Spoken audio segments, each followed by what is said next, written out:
अगर दो लोगों की लड़ाई हो रही हो तो तीसरे आदमी को उनके बीच में उंगली नहीं करनी चाहिए, क्योंकि होता क्या है, ये दोनों आपस में सेटलमेंट कर लेते हैं और बुरा ये बन जाता है।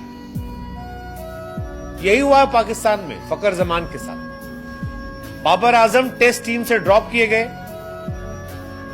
बाबर आजम इसके बाद घर गए चुपचाप।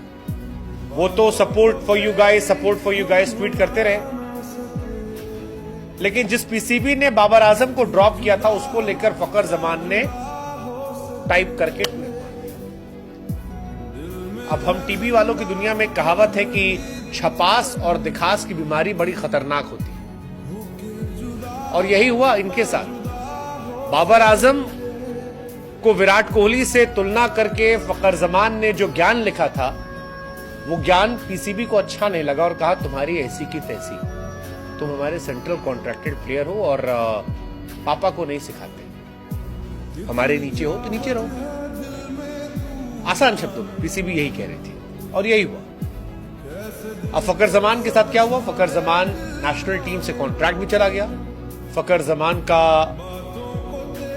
टीम में सिलेक्शन भी नहीं हुआ। बाबर आजम ने अपना एक कॉन्ट्रैक्ट मेंटेन कर रखा है। वनडे और T20 टीम में उनकी जगह बरकरार है और टेस्ट में भी वो लौट आएंगे। लेकिन सवाल ये कि फकर जमान का क्या होगा गुरु? आपका क्या होगा जनाब अली? क्योंकि आपका तो करियर खत्म लग रहा है। 13 अक्टूबर को फकर जमान पर सवाल हुआ था। फकर जमान ने सवाल एक्चुअली खड़ा किया था बाबर आजम को टीम से निकालने का। 27 तारीख को वो ड्रॉप कर दिए गए सेंट्रल कॉन्ट्रैक्ट से, फिलहाल वो गायब है। बाबर आजम ने उनको लेकर कोई ट्वीट किया नहीं है, कोई ट्वीट नहीं किया है। एक मोहम्मद आमिर का ट्वीट आया, बाकी किसी ने ट्वीट नहीं किया। और पाकिस्तान के सेंट्रल कॉन्ट्रैक्ट से भी निकाल दिया गया। दोहरी मार उनको पड़ी है।